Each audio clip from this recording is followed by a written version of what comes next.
times build character.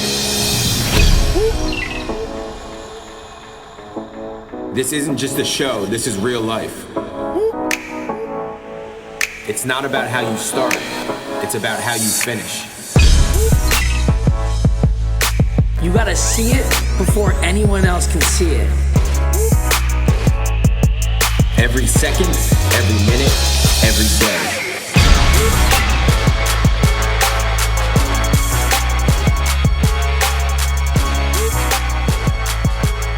We train for life. We got you. And welcome back, everybody. We are here for episode number 6, Q&A, The Relentless Way. He lost his sight, but he never lost his vision. This is, before it even starts, going to be my favorite episode because the message that we will be delivered today, for those of you that haven't had the privilege to sit down and listen to Matt's story and go in the depths of it with him, open up those ears right now, take it all in, and listen closely. Remember that you could also watch these episodes on YouTube. Sometimes it's cool to sit down on that living room couch when you're, cleaning, hanging out, doing whatever you're doing, and throw it on the TV. Also, you can listen on Apple Music, Spotify, and Amazon Music. If you ever have any questions, ever have any ideas, like many of you have had that have promoted us to even do things like these Q&A episodes, which really opens our minds, please feel free to share. So we're going to get going right away. We're going to start off with why is it time, and what does it mean to you to be able to go deeper into your story? All right, I like it. I think it's been a long time coming, which right? So I think it's always been something that I wanted to make sure that it was the right time and the message and the perspective at which it was delivered would be received properly. And I think it was always never about like a woe is me or, I had this happen to me, so I feel like I deserve this type thing. It was more like it needed to be a message that would be delivered and received as relatable, to show struggle and adversity, and try to use it as a connectable, like a connectable vessel or a tool to show that like we all have different things going on and they're at all different levels, but at a certain point that all just becomes neutralized, right? So it's adversity, right? So some have it worse, some have it less, but we all have it. So I think it was more about, I needed, I guess, to prove to myself that I had something to speak on, and I believe that I'm the best, highest level version of myself today, right? And I feel like now I'm ready to use this to lead others and to inspire others. So I think that it's time to release it, and I'm ready for it now, so. And for those of you that don't know, sorry, this is my phone alarm going off, all good. What is the disability that you have, and how old were you? Cool. When it came about? So what I have is something called Leber's disease. So it's basically like optic neuropathy. So it's like the optic nerve is extremely broken down, like almost dead. So for example, if there's like a special tool that you could look into the eye and see like the back fixings of an eye. And if you do that, a natural, living, good optic nerve is like a pink, reddish, like living color, like our tissue type color. So mine is more like closer to white. So it has like it's a very decayed, almost dead from the disease. So basically what it is it's not magnification or retinal, which like glasses, like a common vision impairment could fix or aid, or a contact like that, because it's not that, it's the actual signal to the brain. So it's not from here to here, it's like from there to there. How old were you again? 18. So at 18, it took place dramatically changing in about 6 days. So it was about 18. First 2 days, it started happening of extreme blur, like loss or blur, just like really, really thrown off during my workouts.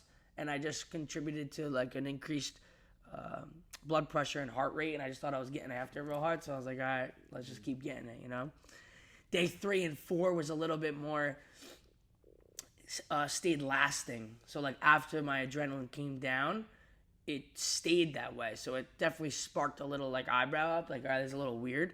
I should definitely, like, I don't feel right, because then it starts messing with like your equilibrium a little bit, right? Because you're very like blurred out, so you start feeling weird, walking funny, stomach feels a little weird. By day 5 and 6, I started waking up like that now. So now it just became the normal, and I'm like, something's not right. And it actually started heavier in my one eye. Which eye And was that? I think, I don't even remember, but it was, I know it was heavier in my one eye, and then it transferred into both, and that's when I was like, all right, because it definitely, like, you can't really, you could only fake it or pretend like it's not going on for so long, because I did try that, but after a while you just can't. It's just too detrimental to overall life. I always remember a story when it first happened, and again, I forget it wasn't really the details of the back end weren't as important as what was actually going on with Matt at the time. Obviously, we were just as close as we are now then, and we were with a group of our friends, and we were somewhere, I forget where it was, but I remember like if I was even there or not, or it was just something that happened within our friend group, and you showed up and had mentioned something about like having trouble when you're driving a little bit, and it was crazy because you like even said something about like taking blind turns, like you were like it was starting to go, and you were turned, like you were on a main road, and because it was settling in, it came about so fast, or whether it was one day or 8 days. I mean, losing your vision, something that impactful comes about fast. So that moment always stuck with me. Whether I don't remember if I was in the room or not, but with our group of friends, I remember everyone talking about, obviously the next step is the people that were around you, how we're gonna help you in that moment, how we're gonna be there, whatever it took, we were just always like that. Talking about surrounding yourself with the right people. So again, before we get into some of these questions on this Q&A episode, I just want to remind everyone that the reason that he's sharing this is also because, like other stories and like other people's things that they have to handle in life and things that come about, his situation and his thing that he was dealing with, because within our friend group and within people around him, has always been so willing to share. It has also helped them grow and helped us grow tremendously too. So remember that, as Matt said when he started, this is for the bigger picture now. As uncomfortable as a thing as it may be, it is for the bigger picture. So as we listen to some of these questions that come from people that are near and dear to him, or that he's created relationships with over the years, keep that in mind.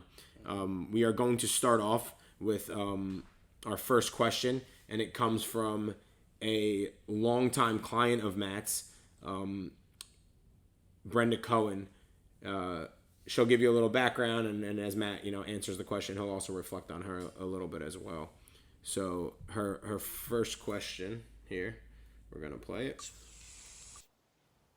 Hi, my name is Brenda Cohen. I've been a friend and client of Matt's for over 10 years now. We go way back to Central State days. My question to Matt is, how do you manage to stay so focused and positive given your loss of vision? Now, we both suffer disabilities, but Matt, you're able to excel in everything you do. How is that possible? Thank you. So a great question by Brenda. Thank you for taking the time to send that in. What I really want you to focus on there is the excel part. Is how do you, and whatever excelling is to you, how do you find ways to progress and excel? Really, really focus on that. And before you do so, tell us a little bit more about Brenda too. Yeah, so Brenda, I mean, this is what it's about, right? So it's about surrounding and connecting with people and reminding yourself that there's always something, bigger out there. We all have our own issues, but I've known Brenda, like she said, for 10 years. And I knew her when she was, again, she's an amazing person, always was and always will be, right? But I've watched her, she suffers from Parkinson's disease, and I've watched her not have the disease, get the disease, and go through the disease, and it's a forever battle, and we've evolved together, right? So we started out lifting heavy weights and boxing, as many people know, like that's some of the things that I love to do. And as I evolved through my progression of my career and the different tools on my tool belt, looking back, it's pretty cool because now I'm able to cater to a lot more people. I'm very, I like to take pride in being very well-rounded. But as she started suffering from these things and that disease affects different things, as I evolved and started learning more about this human body and how it works and how things function and how things are tied together from the brain to the body and all these things, it allowed me to help her as she went through this different time. And she took it head on too. I mean, she's a tough woman. She's a great woman, wife, mother, friend, sister, daughter, like all of those things, so, so, just with that being said, again, honored to be surrounded by people. And I think it's about inspiring others. She inspires me just as I inspire her, as she says, and I'm grateful for that. So I think, to go to her question now, I think it starts with just making a decision. So like, I'll go back at a certain point and I could tell a little bit more in detail, but I think one of the greatest lessons that I learned, and I didn't intentionally learn it, I did it, and I could tell that part of it, of how I learned it, but one of the greatest lessons of what I learned was disconnecting how I feel and what needs to get done. And to me, like that, the feelings mean nothing on what should have happened or what could have happened, and don't even necessarily align with what will happen.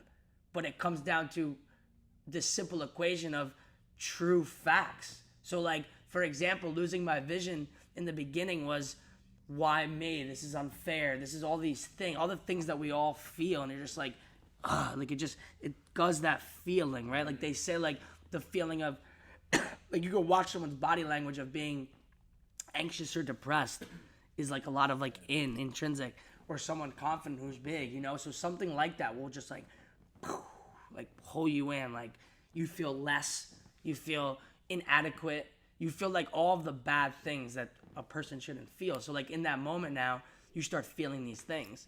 So I think your decisions from that point are extremely influential on how you're going to deal with it, because the sooner you realize the truest facts, and this is another reason why I want to do this so bad, because I believe it's a crucial time in the world that we are in right now in present tense, is that I want people to understand, and I mean this from the bottom of my heart, but nobody cares. Right. So nobody truly, the world, the real world, I like to call it the jungle. Like the jungle, the real world, like when you finally get out there and you truly are in control of everything, whether you eat or sleep in warmth, or like when you take care of yourself and own yourself, the free world, the market, the jungle doesn't necessarily care about your story, this, that, or anything else. So the sooner that you realize that it's just about bringing value. So can you bring value to the marketplace? Do you have something to bring to the table that someone else could benefit from? And everything else before that doesn't matter. So I think that was a great lesson that I learned, and I think so now, when I learned it now, it's about going back for me personally of never forgetting my vision and my dream that I had since I'm little. And there was a moment where I said that this isn't for me now. I can't, how could I do this? I'm not capable of doing this. So because something so large and great, it's been the same story for me. It's take the game over, right? I say it a lot better now and cleaner. We're very polished up, right? And I'm prideful in that. But from day one, when I didn't know nothing, it was just take the game over. That's it, right? So I think going through the trauma, let's say, of the journey of after and those steps finally got me to the point where I said, well, wait a second, why can't I still do that? I'm going to have to make some adjustments. I'm going to have to surround myself with different people, because the big thing is pride, right? So it's all pride and ego that you're battling with. It's all internal. So I had to get to the point, coming from short temper, no patient, frustrated, fly off the handle, irrational thought process, to I can't really do that now, because I have more frustration, anxiety, scared, fear, not knowing, worry, like what is this, what is that, like how am I going to get around? So if I can't learn how to control myself, I'm gonna lose it. Like, cause now I'm like on the edge constantly, right? So I think you have to understand that after like a while, you have to try to separate from those things. So pride and ego is it's like our greatest competitor, right? So I had to figure out, well, now I need constant help. So how do I get to a point where I'm okay with asking for help? And the answer to that, which I eventually found out going back to our friend group, was those people, like our friends, were the first people I told. I didn't even tell my family. It took me 2 weeks to tell my family. So I was more comfortable to let my ego down with my boys and be like, yo, something's wrong with me. And I don't know what it is, but it's freaking me out. And then everybody's like, all right, like what? You start talking about it a little bit and it becomes realer, which then builds you up to go figure out what's wrong. Right now it's about a solution. We got a problem. We got to figure out a solution. Sure. And then that's a whole different story because it took like 12 months to figure out the solution, which that's a whole nother thing. But,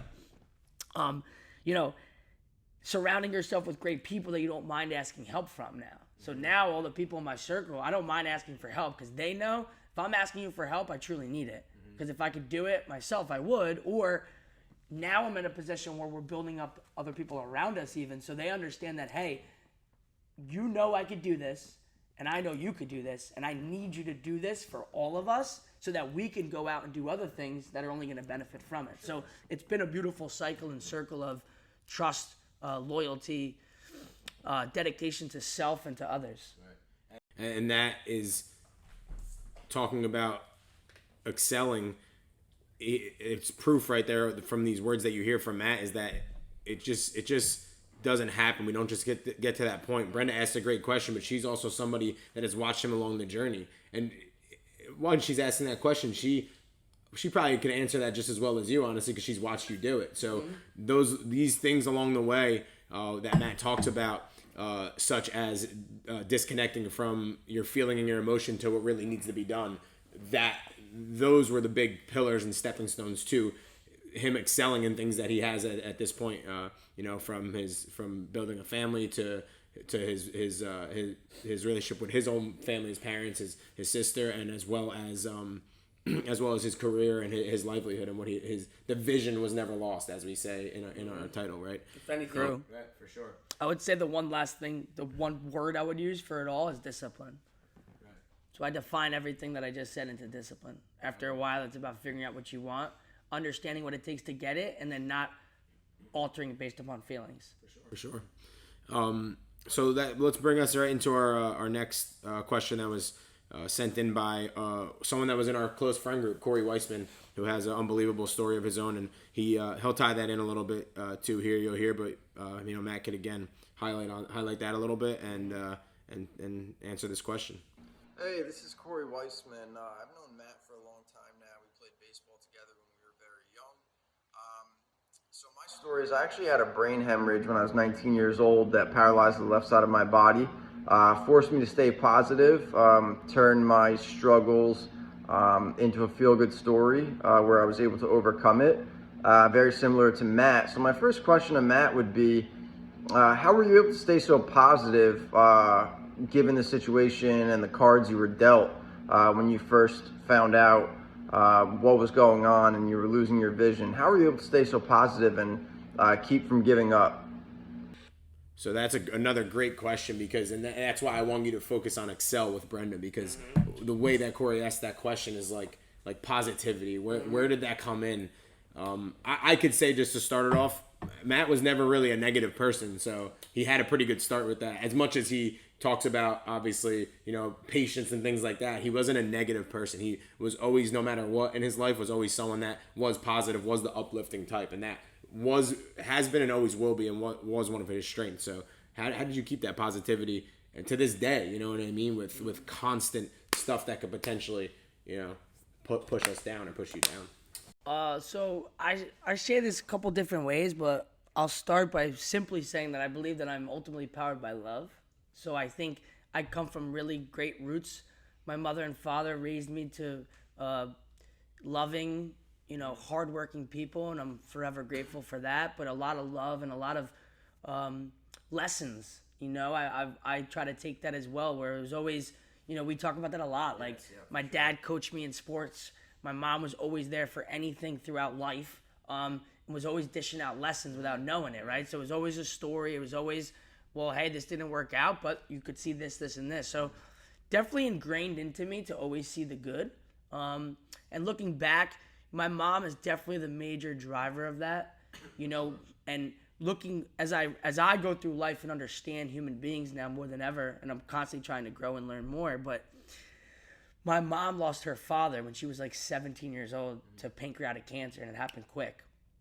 Now, when I understand her and how she perceives life, I connect with it so much more, right? Because at a certain point, you only have a choice. Like, the first instinct is just to lay down and cry and ball up and never want to move. Like, that is the true human instinctual feeling that you would like to do, okay? So I think, now to come to the answer, right, I think because of my upbringing and because of my love and dedication, and I am and still am a mama's boy, like sweet, like that's where I'm at. So I think because of that relationship and the perspective at which I perceived my mother, I've always wanted to make her proud, and I wanted to make sure that she's okay. My goal is to take stress away from my parents. So to never give them, but to never take from them, but to always give. So I think when it all first started happening, there was so much unknowingness, and we had to go through a lot of different doctors. It was started at the eye doctor, then the retina specialist, then the optic nerve specialist, who still didn't find it, then neurologists, and then ended up at the top neurologist, one of the top neurologists in the country at the University of Pennsylvania. Now, during that time, it was massive amounts of all different types of testing that you could imagine, then blood work, dye blood work, CAT scans, 3 spinal taps. Like, it was a lot of different things to try to figure out what is going on. It was very rare. Obviously, it's a very rare disease, right? So during that time, though, it was constant positive energy. It was just like going to the next thing. It's just like, go to the doctor. That's it. Like, it just became what we did, We went to the doctor and we just figured it out. So there was a moment, though, that for me, this moment answers that question. And it always has, and it will for the rest of my life. And the moment, so I believe when it first happened, I had to go through a physical trauma first, personally. And I'll get deeper in that story if we need to, but it's physical, right? I had to prove something to myself physically. When I earned a little bit of respect for my own self physically, it turned into mental, okay? But once I started taking control and understanding how my mental could control my physical, then I realized there was something totally deeper than all of it that powered it all, which was emotional. And the emotional, I believe, is the deepest core to a human being. And I think back to the final day that I went to the University of Pennsylvania, and we narrowed it down. So it was either going to come down to 2 things. I had to get another spinal tap, which I already got 1, and this second one actually led to 2 because they messed up the first one. So, but yeah, so that it led to that, which was going to lead to a special Lyme's disease, which we possibly thought it was, which we were hoping and wishing it was, or another deep blood test for a genetic disease. So we asked. Now I'm in a teaching hospital, so now I'm like a subject. Yes, like a subject, right? So I got the doctor, but he's got like 4 students with him. Sure. So all the kids are around, they're looking at my thing, they're talking all doctor learning. Probably it's like too much older not than you. Right, yeah. They're probably right there. And I think it was so rare, it was very intriguing. They had people coming all over because it was like, holy shit, we got this. We've never seen this before. Let's come look at it. So they had kids coming in, checking it out. So at this moment, I'm starting to feel it. Like meaning you? No. Nah. Oh, yeah, right? But that's even the crazier part is there was no human to it. I was going to say they're no just focus coming on in, that it's oh, you. 0. They're just focus on the disability. And That's it, yeah. They're not even coming in and introducing themselves, nothing. They're just literally talking and looking at me like I'm like a project, which is, again, whatever. It is what it is, right? How I feel about it doesn't matter because it's facts. So he gave us 2 answers. So I said, okay, if it's 1 or 1, what is it? He said, well, we pretty much want it to be Lyme's disease. If it is, I can put you on this steroids, all these things. Like, there's this whole answer. For sure. I'm like, all right, cool. What if it's the other thing? And he said, well, if it's the other thing, there's no cure for it. And I said, all right. And he's like, actually, it's a genetic disease as well. So technically that means you could wake up at any point and be fully blind. You could wake up and have your vision fully back, or you could stay the same. I said, all right. And he's like, so my recommendation would just be to live the most, positive, best life that you can, and just give yourself the best, do good for yourself, move around, eat healthy, drink water type. I'm like, all right. But in that answer, right? Because my parents are in the room, you could feel. This is where I started learning about my feeling, right? So we talk about losing sight but gaining vision, and vision, I believe, is something, not just vision, but it's feeling, it's intuition, it's something much greater defined as vision. And I think in that moment is where I tapped into that deep feeling, and I felt the room just like, and now having my own sweet baby girl who I love more than anything, I can understand it more than ever as well. You want nothing to ever happen to your baby, right? And they'll forever be our babies, right? We just have babies. Sure, like when it's your baby, it don't matter, right? So I'll never forget my aunt and uncle drove us there. My Aunt Philly and Uncle Bill, who were extremely crucial to this during this time as well, really stepping up and helping us throughout as well, doing whatever it took financially during this time to help out with any doctors that we needed to see. I remember leaving the office now and getting in the car. And we get in the car, it's an SUV, it's them up front and us three in the back. And I just remember sitting there in the air and the feeling. Because they weren't in the room with you, they were in the car. They weren't in the car, but my parents were there, and everyone knew now at this point. No, I mean, like, before this, they didn't, they know. Oh, right, yeah. So the office is where it first happened. That's come in the car and tell them, though. Well, correct. So the doctor tells me and my parents, we go out, we tell them, and now we're just sitting in a car. So we're in Pennsylvania, PA. It's about an hour and 20 minutes away from the doctor, right? So I have to drive that home to Jackson.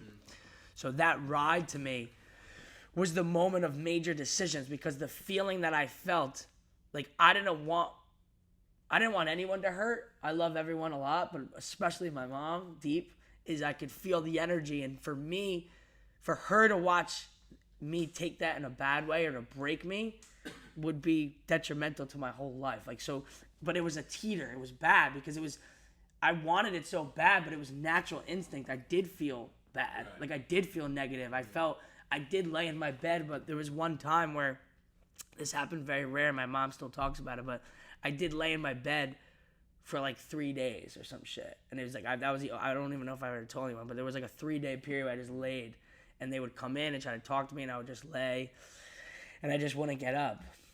And it was sad, and I could feel when she would come in of how bad she just wanted me to get up, you know? And, but that I think ultimately is what slowly said to me, like, you can't, like, couldn't do this to her. So in that moment, the shift that I made was almost, like, I almost looked at myself as sacrificial in a weird way, where I was willing to go through that feeling of, now I felt inadequate, I felt less than, I felt like I wasn't meant to be type shit, but I was willing to deal with that in personal hurt so that she wouldn't hurt.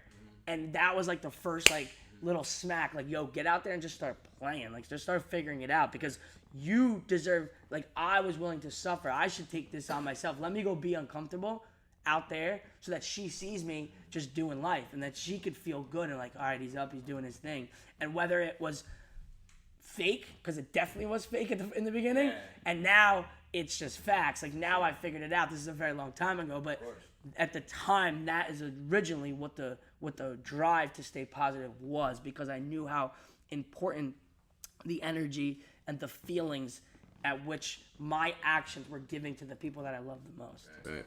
And big shout out to Mom, to Virginia Strout, for being that positive person, and to the same person she is today. And now with the help of Matt, and you understand more how important that parental figure is, and to trust and listen what they've gone through, those parents that step up and stay positive in those moments, you know.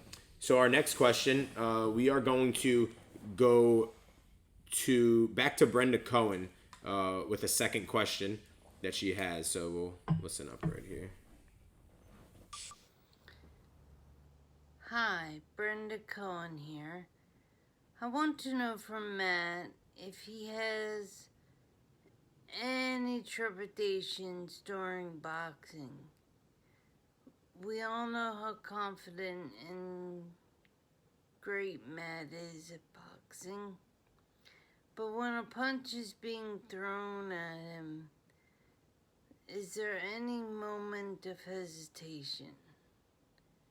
This is my favorite question, because as an outsider to Matt's brain and mind and everything that's going on, but being very close to him in conversation and probably someone that he's like, we talk the most about stuff like this. It is like one of the most common questions, especially inside the facility that I get when people are like, how the frick's he doing that then? And then I'll say, you just get to know him and understand, because this goes again into he lost his sight but not his vision. There's so many other things that come with the human, our senses that we talk about, right? So go ahead. So that's a cool question. Definitely interesting. So I go back to the beginnings, right? Of now this comes full circle, so it's kind of cool. So when I met the kid who taught me everything that I know about fighting, Jordan, who was a crucial player in my life, actually, because in the moment of meeting him, okay, the way that it went was like, I found pads hanging around at Central State, and I grew up watching Rocky, and I love it. I used to lift weights. I was more bodybuilding style. I used to watch like the montages and get fired up and go to the gym and work out. Like, I loved all of them from 1 to 5, all of them. Like 4 is my favorite when we go out into unmarked territory and it's like America, Russia, the whole thing. But I love the dog fight, and I didn't know it yet, but that's what it was. Like, I love the underdog, the dog, like all that. So now I see pads in the gym and I'm like, all right, cool, this looks cool, right? So I pick them up and I'm like, all right, I seen Rocky, like I'm gonna do this, like I'm cool, I'll figure this out. And now at this point, did you I have vision. No, I'm good. Yeah, like I'm fully going here.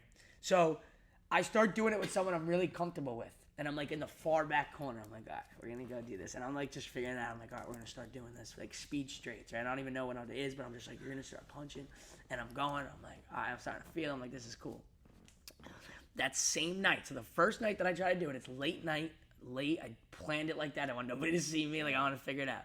There's this random kid that I never seen or met before walking around. And he comes over, very well in shape, put together kid. And he's like, yo, I never seen anyone hold hand pads here before. And I said, well, honestly, this is my first time. And he's like, if you want, I'd love for you to hold hand pads for me one day. And I was like, listen, man, like, I'll do it, but like, I am like fresh. Like, I don't know anything. So like, sure. So he's like, all right, actually, like, if you're done, I'm going to be finished up lifting. I'll come over and, you know, I'll hit him too. And I was like, all right. So I finish up with who I'm working with, and he finishes up and he comes over and he's like, he puts gloves on. He's like, all right, just hold your hands up. I'm going to throw like 1-2 at you. So I'm like, all right, cool. So I'm like, you know, and he's like, pop, pop. Like, if you've seen people throw now, right, and you know, like, when this kid threw, I was like, whoa. And it was a feeling of just overwhelmingness of, like wow, right? But it was a feeling of, like, the feeling of, like, fight or flight. It was adrenaline release that just rushed through my whole body. Like, I felt insecure. I felt, like, just not good. Like, I felt all the things that you start feeling when I lost my vision, because I felt out of place. I just felt like this kid, I just thought we were both kids, young, whatever, and he just, like, leveled up. And I was like, whoa. And he threw probably 2 punches, like I said, and then I stopped and I said, can we sit down and talk? Like, I need to understand who you are. Like, it was that changing, right? And we got there, we sat. He was only a year or 2 older than me. Came from a different life of upbringings and whatnot, but heavily got invested into different styles of karate, knockdown karate, which is a certain special style of karate, which is very using other people's energy against them, and very flashy style of fighting. Then went into Muay Thai, which is extremely violent style of fighting and aggressive, as well as boxing, and then into MMA. So he had a lot of these different teachings. And in that moment, I fell in love. I fell in love with the idea behind fighting and discipline. I always kind of had it because I was into it, but now I had someone presented in front of me. So from that day forward, the next like 2 years, whatever it was, I told him, I want to learn everything that you have, and I'm willing for you to teach me. I will train you every day for free, and I want to learn. Cool. And we showed up and we worked every day. So in battle, it's funny because maybe like 2 weeks later is when I lost my vision. Right. So now the first thing for him was like, dude, and when it happened, I started puking. Like, my equilibrium was shifting. It was bad, like real bad, walking weird, all this stuff. He's like, dude, I can't teach you this shit anymore. And now he started tapping into my pride. And I'm like, no, you can I'm sorry. You could teach me. You could still teach me, right? And he's like, I don't know how I'm going to do it. And I said, well, let's just start slow. Like, let's just figure it out.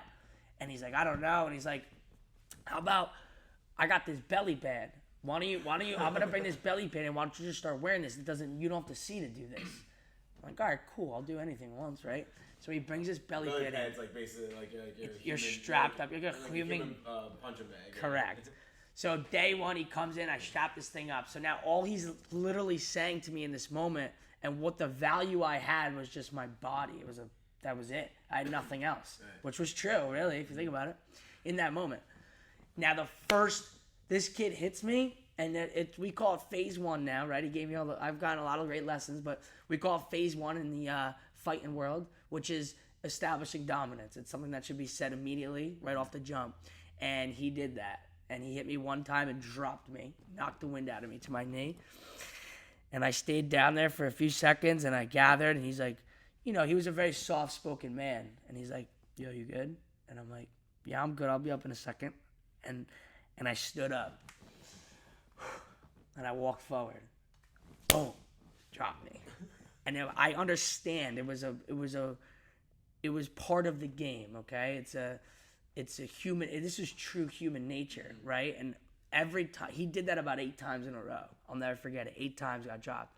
That was the beginnings of understanding that what we all think our bodies do for us, there's something much greater than that. The reason why I was getting up was because of my head. I was a prideful, stubborn kid. So you're saying that you want me to stay down? Okay, I'm gonna get up. Right? That's just, there's no other question. So unless you literally, I am out cold or unconscious, I'm going to get up now. And I started understanding that. So from that moment forward, there was a dark period where I was getting pleasure out of almost the pain in a weird way. I hate to say it, but I felt that was the time where I did start feeling inadequate. I felt less, and I felt like that was my mission, maybe. I don't know. I needed to feel pain. And I don't know what I needed, but I was in a dark, weird way. And that's all I did for a long time. And my ribs broke. I had probably a chipped sternum for a little bit, take some time off, Epsom salt baths, Motrin. But then I started understanding that, wait, maybe there is more to this. Maybe I have more to bring to the table. Maybe physical. I had a tattoo on my leg, and it said, only the strong survive. Okay? And I thought I was the man at the time. I was big. I was strong. I had muscles. I could move weight. Only the strong could survive. That's where my head was. But in the moment, it was a dramatic shift. Same words, different meaning. Only the strong survive wasn't physical anymore. It wasn't about my muscles. It was about my mental toughness at that time, right? And that was shifted a lot for me to understand that you have to be more than just that. Like, yeah, you got to have a pretty tough outer shell. Like, I still keep my shell tough and strong, right? 100%. But the shell is just a shell. Right. What it's made of inside is something totally different. There's calluses, like we say. We talk about this all the time. I got calluses on my hands, right? But I got calluses in my mind and in my heart, too, that are years built up. So there's way more to me as an individual and as a competitor. For you, if anyone thinks that they're going to break me in any way, like, there's a lot of layers to it, right? So, but they were built. So that led into my mental. Then that's where the emotional started tapping in, too, because now there was days where I was tired. I was hurting. I was sore. Like, you're talking about hurting, right? Mm-hmm. But I would still get up and I'd go through it. And I became calloused. My body became calloused. I started being able to, then I started holding pads more, and he worked with me and he taught me. And now the secret to fighting is, and I only truly have understood this the most I've ever have, probably over the past year and a half to a year. It's emerged for me. But it was always about the imaginary center line, we say, right? So the imaginary center line is what you get on and get off. There's an X imaginary, and the danger is coming into those areas. So for a long while, it was always me understanding the person across from me, which is part of that, and you need to know that. But as I've dug deeper and I've studied, because that's who I am, once I started doing it, it was now I must be the best at it, right? So I'm going to be the best pad holder that you've ever seen. I will do it like nobody's ever done it before. And I did that for a little bit. But then it was like, how do I create something much greater? Like, to me, I kept seeing all this stuff, and I went through the progressions. Like, I started like everybody else starts. Jab, cross, roll, cross. And I said, but then I started going against Jordan at the time a little bit, moving and seeing him and studying him. And I'm like, nobody is telling him. He's reacting. It's unbelievable to watch how he was a ninja, I called him, right? So How did he do that? And it was repetition. It was a problem and a solution. So as I boiled all these things down, it came down to just like what we do every day is we assess problems and we find solutions. So what I did in that moment was, how do I define all the different problems that could be presented? And then how do I create a solution to them? And what that allowed me to do was step away from the person across from me and focus more on myself and understand the center line. Now, this also goes hand in hand with my loss of vision because I can't see far away. I can only see right here. So if I could stay calm and cool and really focus on the exact given thing in front of me, there's only so many problems. Because if you actually study the human body and where the issues can be presented from, they only could come from so many different angles. Right. So if I stay right here and I have an answer to protect myself from all of the different problems, I'll be okay. For sure. So in the beginning, there was a lot of injuries. Broken fingers, jammed fingers, ribs, hyperextension on elbows, rotator cuff, shoulders. I started holding pads. I would hold pads 10 hours a day at Central State. I was the guy. Burning. But I would never show. I was competing always, right? So I could never be tired before my client. So it didn't matter if it was my first session or my 10th session. I was the guy people wanted to box. And I created that. I needed to be that. Yeah. So they invested in the product. So you start going over like that. You don't give yourself an option, right? Like we said earlier. And you go through things. And then you start like now, my shoulders don't really ever. I could hold pads. If you told me, I have to hold pads for 24 hours straight, I would say okay. Like it wouldn't bother me. And because of the efficient system that I believe I've created, it also keeps me very efficient. So it's a lot of time in. It's a lot of injuries. And listen, the reality is this: fighting is a very tight correlation to life. So it was a cool connection. Like when in fighting, when you mess up, it hurts. Like it actually hurts. So it's a good lesson because you're like, I don't want to do that again. So listen. I always say, like, if you are a person that in fighting say that you like getting hit, like, and you're trying to be all tough, like, it's a facade. Like, the way I like to say it is that you learn how to handle getting hit, but nobody really likes to get hit. Let's all be honest here, right? But learning how to know that you can handle it and prove it to yourself, the next chapter of that is understanding how you could stay calm and time slows down for you now. So now, I know I can get hit, but I don't want to get hit. So I could just play the game. I could get on and get off the line. The game states to not get hit clean and to hit, right? Mm-hmm. So that is the game. So if you go through different things, right? In life, it's like anything else. Watching a baby walk. It does something, it doesn't like it. It doesn't want to do it again, just like us as humans. But as we go through life, we become more sheltered and all these things, right? So I think the reason where I'm at now is that I've seen a lot of things. I haven't seen everything, but I've seen a lot of things. So I'm confident, and that's through experiences, right? So there's another saying, right, of he who hesitates dies in this world. You better be first, right? So I'm taught now. I don't sit back. I'm first. I'm forever on. So I wouldn't say that I have fear. I have aggressive action. I am focused, I'm in tune, I am forever paying attention, and I believe that if I do what I'm supposed to do in that ring, I am in control of 4 brains. This is how I say it. So the 4 brains that I am in control of, and this losing my vision has given me this power to understand the 4 brains, number 1. So I have my subconscious brain and my conscious brain. So my conscious brain is present tense, which is what she's asking. If I don't pay attention, I'm going to get hit. My timing will be off. Your timing's off a little bit, your finger's going to get popped. Mm-hmm. If you don't pay attention and you're not there and they throw a punch that they weren't supposed to because they're learning, that's not on them, it's on me. I should be paying attention. So I took all ownership on me. And from understanding that I have to be present conscious, but then how do I make a system that's so fun and forever shifting is that I had to go subconscious. So I need to be here, but then I also have to be like 2, 3, 4 steps ahead of you. Mm-hmm. Now, at the same time, what are the other 2 brains? The other 2 brains is the person across from me, conscious and subconscious. So I am consciously in tune. So everything I do, I take full ownership for. I bring a very real life, aggressive system to the table. I'm very in your face. But I take all ownership that if I, God forbid, hurt you, it's on me. You shouldn't. I expect that if you didn't make the defensive motion that I want you to, or that I've taught you to and you should. But I'm also, not that I don't trust anyone, but I'm expecting that there is a chance that you may not. So if I don't, I have to be able to stop in a millisecond so I don't hurt anyone. So that's the conscious presentness. And then subconsciously, my subconscious has to talk to their subconscious, which keeps us forever progressively moving and keeps that live interactive feel that I strive so hard to create. So the truest answer is no.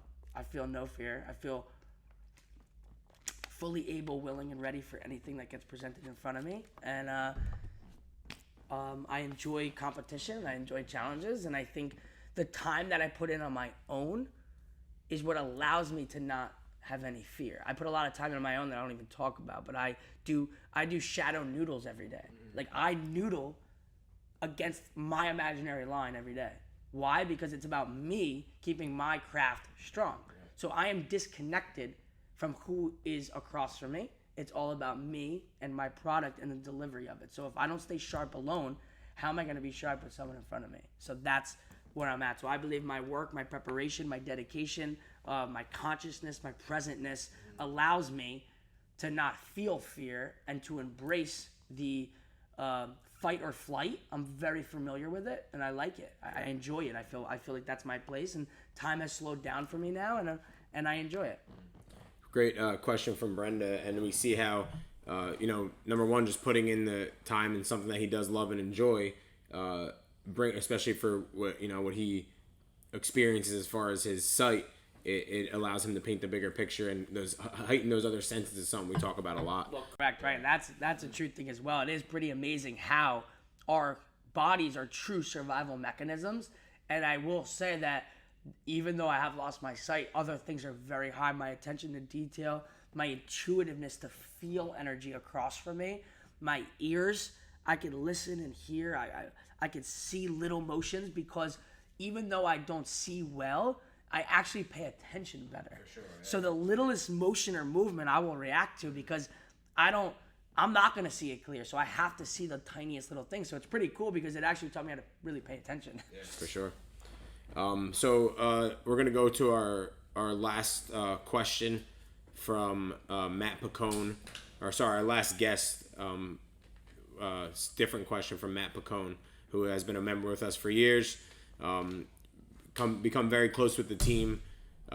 Someone that I've worked with closely throughout his journey. I know Matt and him over the last year or so have connected a little more as Matt has really bought into the movement and become a strong part of the Relentless family.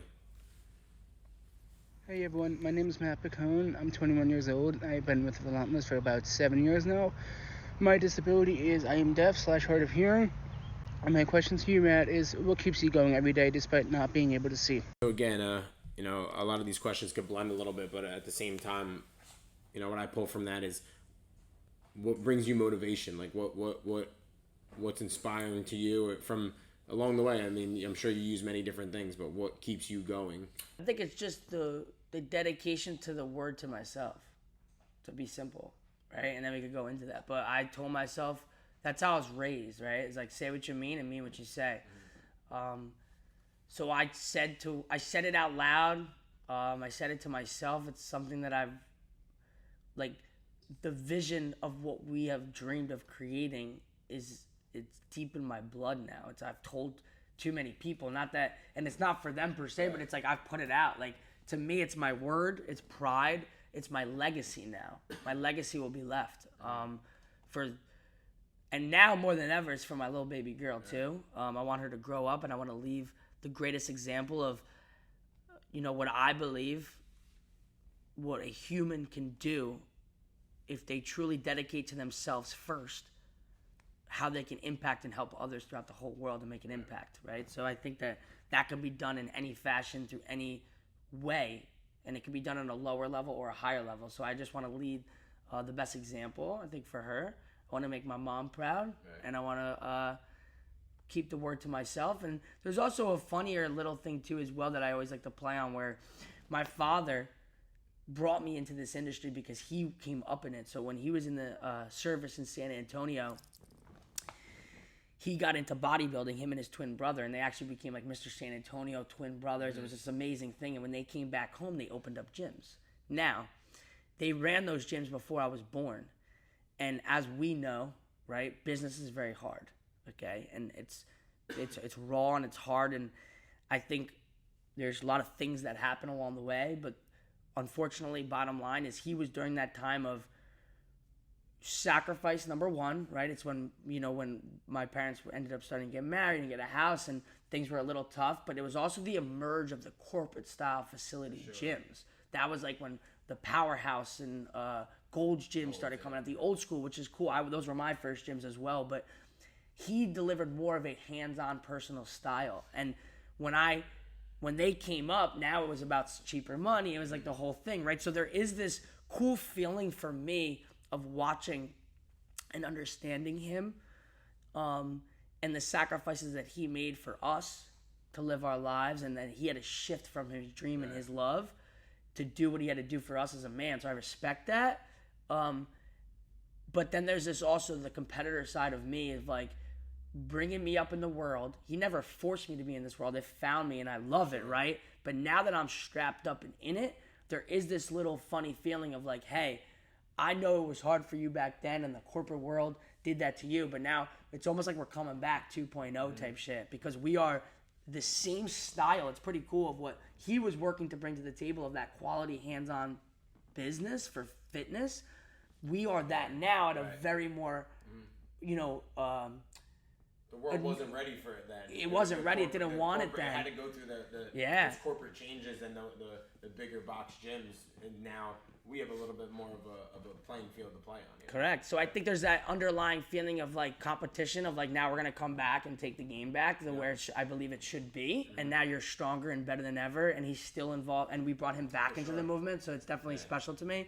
But simply put, like I said, is it starts with me first. So all of these things do help me, all of these other things. But I think it starts with just being a man of my word and following through. I said I was going to do something, I'm going to do it. So that's it. That's it, period. Yeah. And, again, being alongside Matt for a long, as we get older, it becomes more part of his life than not, of this journey and of this vision that he's had and that we've all become to share.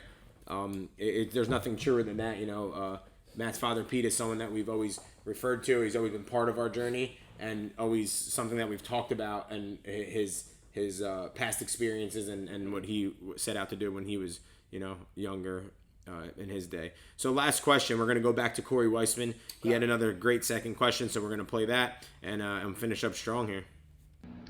Another question I have for Matt is, what gave you the strength to turn the cards you were dealt, the negative situation, into a positive, and obviously into a situation where you opened a gym, and you're now inspiring people and helping people, making a positive impact on a daily basis. What gave you the strength to do that, and how were you able to persevere and overcome the adversity that you were dealt with? I like this question because he really gets into into our movement a little bit more and what relentless really means, Yeah. I'm proud of you, Corey. You're starting to speak well. I'm proud. No, that was well said, and I think to boil it down would be that I'm a competitor. So I think in the beginning of times, it was a lot. I had a really bad chip on my shoulder. So I started feeling like everybody was looking at me funny because my disability is not visible. So it's a very internal feeling. Like I feel it, but you don't see it. So now I'm still young, but I was even younger then, right? So I don't look like anybody that would technically have a handicap of vision, right? You think older people, or you think fully blind, and I'm like this weird in between where I'm not fully black blind, but I can't really make anything out. Like you can't drop me off somewhere and I'm gonna figure it out. Like I need help. Like it's just facts. I can't read. Like I need, we think back in the day, like when we used to go to Wawa real quick or stuff, like little incidents of like walking in and like trying to figure it out, and the lady's like, "What are you, blind?" And I'm just like, the first couple times I'm just like, "Yeah, I am." Like I don't know how to deal with it, and she's.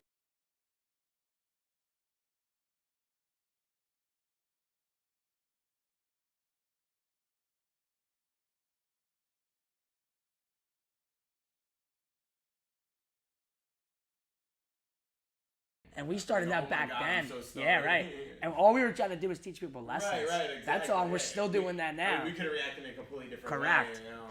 And I think So it's something that I felt, right? So like I felt less than. I felt like I shouldn't. I felt that people were saying like, oh, Sorry, keep going. okay. I feel that that people are gonna question like, oh, this kid can't do that. This kid can't do this.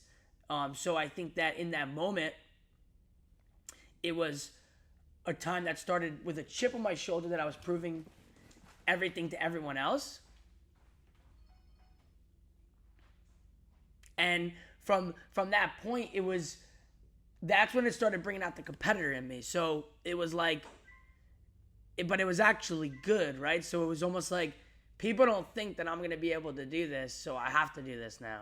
So what it started doing was it started making me compete.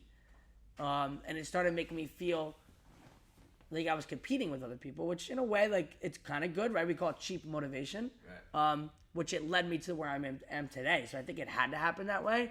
But now I'm only competing against myself and time, I like to say. But I think competing, right? So now, back then it would be like, how am I going to do this with one less major thing needed? But now in the most nicest, humblest way possible, I look at life as I'm so sad for people that they're not living their fullest life with all of the things that they need. Right. So it has completely shifted for me because I had to go through a really dark, bad place in time to get to this point. Tony Robbins was major in the beginning for me to listen to, and something that he said, which really has always stuck with me, is life happens for you but not to you. And I think that shift of thought process helped me start looking and changing my perspective on things. And I probably would never be who I am today without it, right? So that's why I'm forever grateful for it. And I think the lessons that came through this is everything that I needed. So now I think one of my major missions is to try to connect with individuals where they don't have to need to necessarily go through such a traumatic, life-altering experience to have to just kind of wake up and like attack life. Like my message to people is life can drastically change very quickly. So you never know what's going to happen. So like Steve Jobs has a famous quote of saying, if you live every life like it's your last, eventually you're going to be right. So in that moment for me, I started shifting everything, right? And I still do it to this day, but it's a little crazy, but at the same time it works with me. But I take every day to the fullest. So I show up every day like the biggest day for me. It's from the top to the bottom of the efficiency to like wearing my favorite stuff, right? Like the most efficient socks, my underwear. Like I show up like it's game day every single day because I could wake up and I'm blind too, right? That's another reason why I probably have subliminally tapped so much into speaking, because it's not necessarily something I want, but I believe secretly I'm also hedging myself that if God forbid I don't have my tools, because I'm really good with my other tools, what else do I got now? Right. So I better have my mouth, right? So I better get this thing fiery and ready to go, because I will still be competing and I will still be leading. Like until I'm dead, I will be a part of the movement and I will inspire my squad, my team, and my community. So I better keep all my tools sharp, right? And this wasn't even a tool we ever spoke on, but I think it was a tool that we had to create for everything overall because there's so much good that comes from it. But selfishly, that's probably a little something for me deep down that I need to make sure that I can still be in the game. So I don't want to start having to speak now, and after I'm going to have to go through a whole new, and again, I'm just speaking because these are realities that I need to understand, right? But I think it's just that. I think it's having a little chip on my shoulder. Cheap motivation allowed me to lead to this position where I'm optimizing the things that I have. I understand what I can do, and I pride myself in being really, really good at them. Right. So something that I can do, I want to be really great at it. I want to put work in. I want to put time in. I want to learn. I want to evolve. And the things that I can't do, I'll surround myself with really great people that I feel comfortable asking them for help, and then we're going to go get it all together, you know, and there's nothing greater than that. So and if everyone could take one thing from the big picture here and from this whole episode is from the vision is that this is ultimately what Relentless stands for. The type of people, Matt being in the forefront of his story and his what he's had to deal with, his trial and tribulations of his life, is the leader of the stories of our team, of our members, because everybody has one and everybody has something, and him and our team trickling down to our members in our community and the people around us have all become like-minded and continue to grow that like-mindedness to be able to take on these things, as Matt mentioned, to answer when he was answering that last question, to relate and when you're in those moments of feeling, as he explained that he felt for these kids that come in with the youth program, to these adults that are going through setbacks in their life that they feel like they're back in their youth, right? To all different issues and day-to-day struggles that people deal with. That is the message that we are getting out. That's what we are delivering. That last question from Corey, we wanted to put that there because it brings everything full circle and brings it about. So if you could take anything from it, just understand that it's all about perspective. And we wanted you to hear this, and Matt specifically wanted to talk more boisterous about it on this setting, because that's how important it is to us. So thank you for listening. Thank you for following us on all our social media and continuing to support our movement, not only the Relentless Way podcast, but everything else that comes with it. Give them a little something to take on with them for the rest of their day or wherever they're at in their moment right now. Yeah, I think, one of our favorite quotes we talk a lot about is it's not about how you start, it's about how you finish. And that quote always kind of sticks with me because I think that you could decide to start at any point, but it has to start with a decision. So it starts with a decision of acknowledging where you are and where you want to go, and then working day in and day out and allowing work ethic and dedication to yourself, being real with yourself, being honest with yourself, surrounding yourself with great people, but knowing that if you never give up, that you're going to get there. It's inevitable. So the finish is forever, right? So that's the cool and exciting part, and I think we get that now more than ever. It's progress over perfection. It's a little bit better today than yesterday. But at the end of the day, what I would say is no one's coming. It's you. No one's coming to save you. No one's coming to give you nothing. Like, you have to make a decision that you're going to go change your life. People will aid you and be around you through it, but it's a final decision that you must make. And you can't ever look back on it. Like, you have to make it and understand that it's going to be very hard. There's ups, there's downs, but if you work through it, you will get to that other side. So, don't give up. If you need a circle and if you don't have one, this is why we're doing this. We want to be a circle, and we want to be able to be that answer that when you feel that you have nowhere to go and you have nothing and you feel alone and scared, that you could come to us, and we may not know everything, but we know as leaders in this movement how to step into unknown territory and figure it out. Right. And that is what we bring to the table. We are problem solvers. And that is how we pride ourselves so much in Relentless Coaches and leaders in this movement. And not just in our community, but throughout the whole world, we're going to set our mark. Right. Keep working on that finish, everybody. Episode number 6, Q&A, The Relentless Way.